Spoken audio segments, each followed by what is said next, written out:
আবার চলে এলাম আমার বিয়ে সিরিজের একটা মিনি ভ্লগ নিয়ে, আমার থার্ড স্পেশাল আইব্রো ভাত, যেটা ছিল অম্বিকা দিদির তরফ থেকে।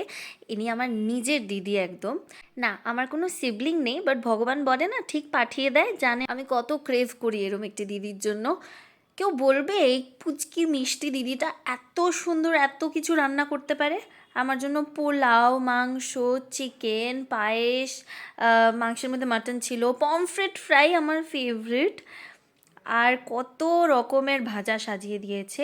বলতে নেই, আমি যতগুলো আইবুড়ো ভাত খেয়েছি সবার আশীর্বাদ আর ভালোবাসা আমি গদগদ। দেখতে পাচ্ছ কি সুন্দর প্লেটের সেটটা, দাদা আবার এই ফুল দিয়ে আমাকে সাজিয়েও দিল আমার টেবিলটাকে।